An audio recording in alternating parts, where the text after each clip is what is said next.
Good morning, everybody. We're looking at Luke 22 and John 13. You know that Judas had choices, right? Judas did not have to do this.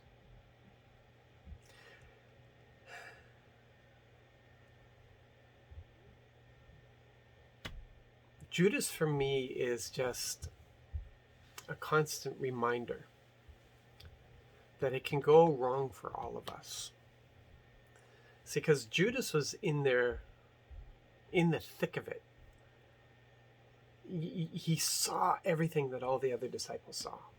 He experienced everything that they experienced. He heard all the same teaching. He received everything that they received.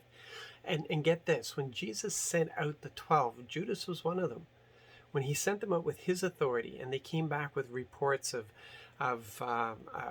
people rising from the dead and the sick being healed and demons running from them, Judas was one of them. He was doing this with them. He was operating in that power. He actually tasted this power as it flowed through him. Just understand that. Judas was there when Jesus washed the disciples' feet. He was all part of that. But at some point, somewhere along the lines, Judas stopped hearing Jesus and he started paying attention to the lies of the enemy. I'm sure that the enemy was after all of them. He was after all of them. He may not have known what God was up to, but he knew that there was something going on here. So I'm sure that he was after all of them. But Judas at some point stopped listening to Jesus and started listening to the lies of the enemy. That's possible for any of us. Any one of us can be a Judas. Any one of us at any time can just stop believing in Jesus and start believing the lies of the enemy. Because that's what it comes down to. Our faith is us choosing to believe Jesus. Choosing to believe the promises, choosing to believe everything he taught about the kingdom, choosing to believe what we experience and what we see, choosing to believe that this is showing us who Father is, choosing to believe that. That's what faith is. And at some point, Judas just stopped. Maybe he was disappointed in Jesus. Maybe he was disappointed that the kingdom wasn't what he thought it was going to be.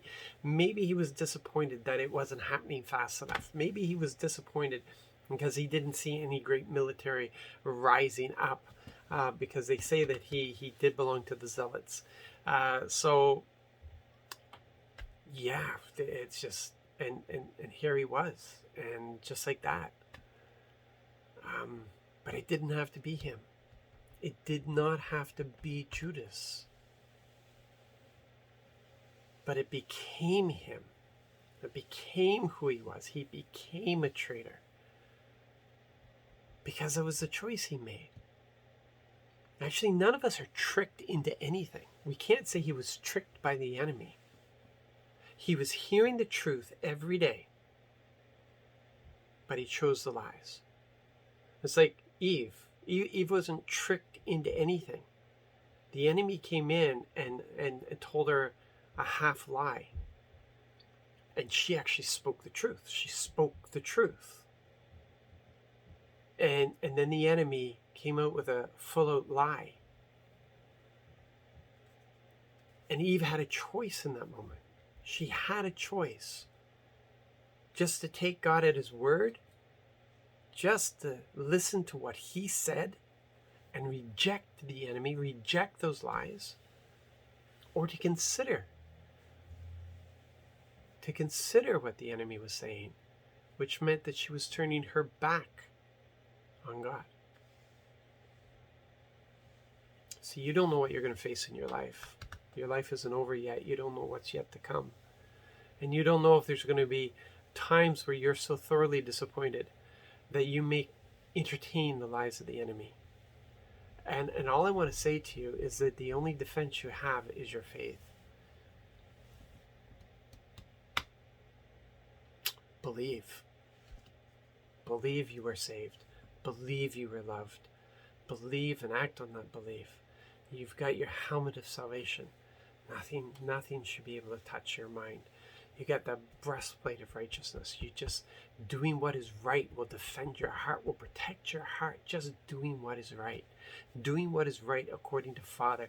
Doesn't matter what anybody else says. Fingers in the air, la-di-da-di-da. I'm not entertaining you. I know who my dad is. I know what I need to do. I know what I need to do here. I know what is right. And just do that thing.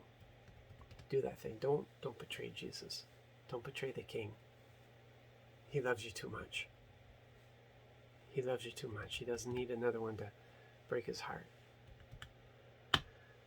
So stay steady, my friends. Stay steady. And every day, choose him. Every day. When you wake up in the morning, just say, I choose you, Jesus. And as you face anything that would try to get you to entertain any other thoughts, I choose you, Jesus. Yeah. Nobody can do it for you. You have to do it for yourself. Be blessed, people. Have an excellent day. Love you all.